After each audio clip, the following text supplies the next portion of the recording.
OK, alors, salut tout le monde.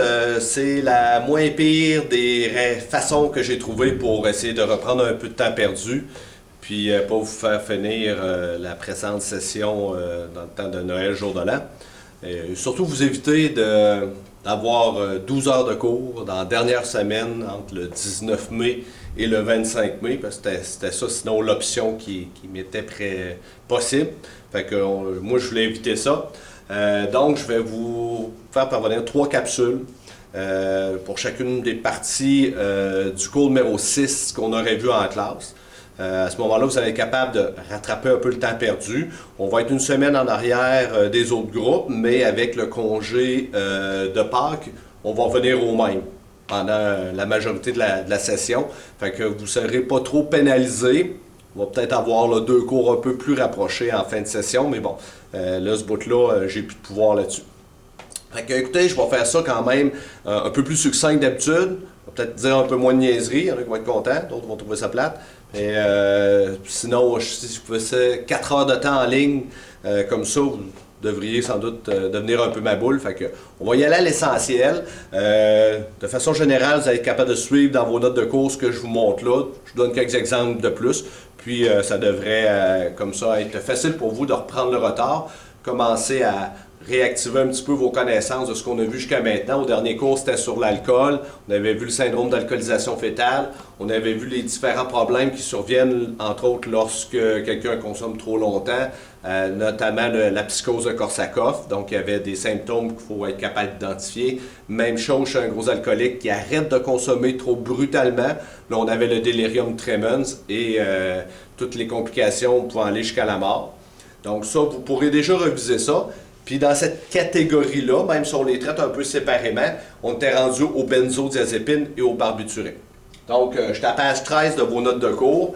Qu'est-ce que je dis d'intéressant? Ça, ce bout-là, de la page 13, là, tout est important. Okay? Matière à examen, là, cette partie-là, parce que c'est une partie de compréhension. Donc, les benzos. Qu'est-ce qu'il y a de particulier des benzos? Vous voyez, demi-vie de 3 à 100 heures. C'est énorme comme différence. Il n'y a pas beaucoup d'autres produits qui peuvent avoir autant de différence dans le temps d'élimination. C'est parce qu'on a découvert plusieurs nouvelles molécules et à ce moment-là, ça permet d'adapter aux besoins de la personne l'utilisation qu'on en fait. Par exemple, je veux diminuer l'anxiété, la nervosité d'un patient, puis je suis un médecin, cette personne-là, c'est de l'anxiété qu'elle vit surtout quand elle va travailler, donc de sortir de chez elle, de prendre son auto ou de prendre l'autobus. Bon, quelqu'un qui fait de l'agoraphobie notamment, ou qui a un peu une phobie sociale de n'importe qui, n'importe quoi, ben, il va se retrouver dans cette catégorie-là de gens qui ont besoin peut-être d'un benzodiazépine qui va durer peut-être 8 heures. Okay, pour avoir le temps de pouvoir faire sa journée et revenir à la maison et quand même demeurer plus tranquille, là, donc moins stressé. Fait qu'à ce moment-là, je ne prends pas un hypnotique, je prends un sédatif, quelque chose qui me relaxe mais qui ne m'endort pas et qui va couvrir la période de temps que j'ai besoin. Si c'est quelqu'un qui a besoin d'améliorer son sommeil, qui a des problèmes d'insomnie, à ce moment-là, je vais m'en aller vers un hypnotique. Un hypnotique qui va selon la sorte d'insomnie. Je peux en prendre un qui va juste durer 3 heures. Si c'est quelqu'un qui a de la difficulté à s'endormir le soir, que ça y prend des heures et des heures. Fait que l'hypnotique va faire son effet en début de nuit. Et le restant de la nuit, la personne va être, disons, moins affectée par l'hypnotique. Ça va être un sommeil naturel qu'il va avoir. Si c'est quelqu'un qui a des difficultés de sommeil pendant la nuit ou très tôt le matin, il se réveille à 4 heures du matin puis capable de dormir, ben là, on va en prendre un qui va durer un petit peu plus longtemps pour lui permettre d'avoir une nuit complète. Si, par exemple, j'ai quelqu'un que c'est pour apaiser un sevrage alcoolique, là, je vais y aller avec ceux dont la durée de vie est très, très longue. Ça va permettre à la personne à moins sentir les effets hypnotiques sédatifs, mais de ne pas vivre également les symptômes de sevrage. Et ça va développer une dépendance qui est moins forte, qui est moins dure à ce produit-là. On fait un transfert de dépendance, mais c'est sûr que c'est beaucoup moins pire pour la personne, beaucoup mieux pour sa santé de prendre un médicament pendant quelques semaines, quelques mois comme ça, que d'y aller avec encore de l'alcool en quantité industrielle. Lorsqu'on peut donner ça pour réduire les convulsions, habituellement ça va être plus à court terme également. Sinon, pour diminuer le stress avant une opération, là au lieu d'être une pilule, ça va être souvent une petite injection intramusculaire. On va vous donner ça dans l'épaule et ça va permettre d'être plus calme. Vous ne voulez pas une opération, les gens sont stressés de ce qu'ils vont vivre, même si le médecin vous rassure, on le sent, souvent on le sent pas, mais notre corps est tendu. À un moment donné, si j'ai du temps dans le cours, je vous raconterai une des opérations que moi j'ai vécues et j'ai eu besoin d'avoir une petite injection de benzodiazépine pour me calmer le pompon parce que ça allait pas bien avant l'opération à cause de ça. Donc, comprimé capsule, sinon injectable, là dans le milieu hospitalier, c'est les formes qu'on va retrouver, les benzodiazépines. Toujours dans la page 13, là on parle plus des barbituriques à la fin. Vous voyez, la durée de vie est plus courte. Beaucoup plus courte. Donc, habituellement, ça fait des produits qui sont un peu plus forts, qui créent plus de dépendance. Okay? On a ça, la différence entre les deux. Ça aussi, il faut le savoir. C'est pourquoi on utilise plus les benzos maintenant que les barbituriques. Ben, c'est que les barbituriques sont plus puissants, plus toxiques, vont donner un sevrage plus dangereux, vont causer plus d'euphorie. Donc, la personne, c'est difficile pour elle de prendre ça avant d'aller travailler sans en être affectée. Créer de la dépendance, autant physique que psychologique, de la tolérance, il faut augmenter les doses. Et ont plus de risques de dépression respiratoire. J'augmente la dose, mais la dose mortelle, la dose létale, là, elle arrive beaucoup plus vite avec ces produits-là. Donc c'est pour ça que maintenant on les utilise moins, on va les voir un peu moins en pilule comme ça. Ils vont être davantage en injection à l'hôpital, donc sous surveillance médicale là, continue, qu'on va voir ces produits-là. Au niveau légal, c'est toujours bon d'informer vos clients que même si c'est un produit qui est prescrit par un médecin, la conduite avec les facultés affaiblies par les médicaments, ça existe. Si quelqu'un prend des benzos ou des barbituriques et conduit son véhicule, conduite erratique, se fait arrêter, les policiers vont passer les petits tests à savoir si vous êtes en état de conduire ou non. Et la même chose peut s'appliquer que si ça avait été de l'alcool. On ne sauve pas l'alcool test à ce moment-là, mais tous les indices physiques là, de capacité motrice là, que ça va démontrer, ben, vont faire en sorte que les policiers vont pouvoir porter des accusations. Et là, on a permis de conduire suspendu, dossier criminel et beaucoup d'argent là, au bout de ça qui va être payé par la personne. Page 14, le GHB. Demi-vie très courte, hein, 1 à 3 heures. Donc, c'est pas pour rien que ça disparaît assez rapidement du système, puis que des fois, les gens pensent avoir été intoxiqués, mais s'ils ne vont pas rapidement à l'hôpital, même si on fait des tests sanguins 2 jours plus tard, ça se peut qu'on ne retrouve plus les traces. C'est pour cette raison-là. Donc, produit inventé dans les années 60, c'était pas pour une drogue du viol au départ, c'était à des fins médicales. On voulait anesthésier, traiter l'insomnie. On a même essayé ça pendant les accouchements. Ça, c'était avant qu'on ait les épidurales, là, qui faisaient que les femmes étaient engourdies à partir là, du milieu du corps jusqu'en bas, pour qu'ils puissent avoir de la force pour lutter contre les contractions. On l'a même utilisé pour traiter le sevrage alcoolique. Donc oui, comme c'est dans la même classe, ça devait marcher, sauf que c'est une drogue qui crée, elle aussi, de la dépendance. Donc, c'était pas vraiment là, une bonne idée. On fait ça à partir du GBL. GBL, je vous ramène au chapitre 1, c'est un solvant volatile. Un solvant volatile qui est utilisé notamment dans les dissolvants, les dégraissants, les nettoyants industriels. Ça, c'est le principal produit. Puis on en rajoute d'autres, potassium hydroxyde de sodium. Donc, vous voyez que ça fait des drogues quand même, là. Déjà, le départ est assez douteux, merci. Donc, quand on voit des gens qui meurent d'overdose de tout ça ou ont des très mauvaises expériences liées avec ça, ben c'est pas si étonnant que ça. En plus, des recettes de ça sur Internet, on s'en trouve là, vraiment très facilement. Fait que GHB en comprimé, en liquide, elle peut être de couleur. Si les gens la préparent pour eux-mêmes, on va retrouver ça sous toutes ses formes.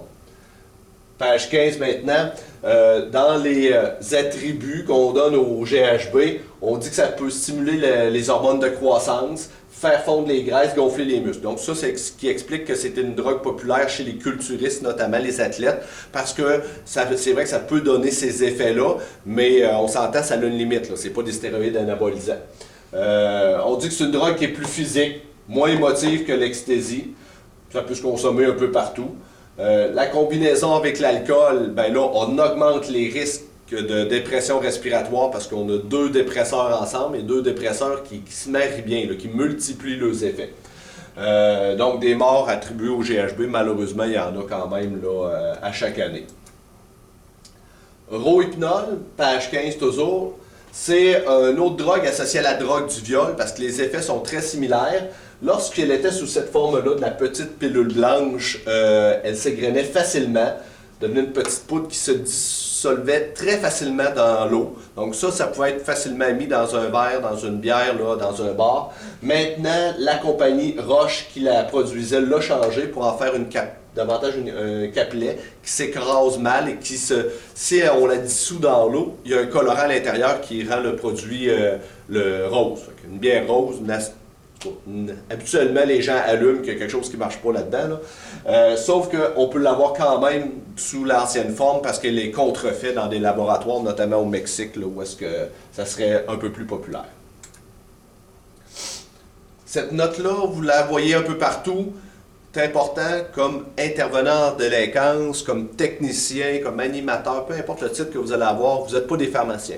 Vous n'êtes pas des médecins, on ne peut pas jouer avec ça. Toujours important de respecter à la lettre la posologie qui est donnée. Et lorsqu'un de vos clients dit qu'il veut augmenter sa dose, baisser sa dose, arrêter un médicament, vraiment de le sensibiliser et d'insister beaucoup pour qu'il ne fasse pas ça. Parce que plusieurs de ces médicaments-là, notamment les benzos et tout ça, il va avoir des symptômes de sevrage qui peuvent débouler sur plein d'autres problématiques. Toujours le référer au médecin ou au pharmacien à tout le moins pour avoir un avis là, si la personne veut vraiment arrêter là, rapidement. Ça, c'est quelque chose qu'il faut constamment faire. Page 16, les effets aigus. Ça ressemble beaucoup à l'alcool, mais c'est important de les connaître. Donc, coordination et équilibre sont altérés. La somnolence, des pertes de mémoire, un peu comme l'alcool, la confusion, notamment pour le GHB. L'euphorie. Il y a quand même des gens qui consomment des Valium et tout ça, des benzos, pour le plaisir. Là. Il y en a là, dans les drogues qu'on va retrouver dans la rue. Là, il y a un marché illégal de ces produits-là. Parce que c'est vrai, ça fait flotter, ça donne un petit peu comme une ivresse. Là. Ça enlève les inhibitions, ça baisse l'anxiété, ça favorise le sommeil. Ça, c'est sa principale là, utilité normalement. Au niveau chronique, on dit qu'il y a des déficits au niveau cognitif. Ça peut amener une baisse de l'attention, de la concentration et des difficultés au niveau de l'apprentissage et de la mémoire. Les benzodiazépines amènent un sommeil. Entre quelqu'un qui vit de l'insomnie puis qui dort 2 heures par nuit puis prendre des benzos, c'est sûr que c'est préférable de prendre des benzos, sauf que c'est pas miraculeux.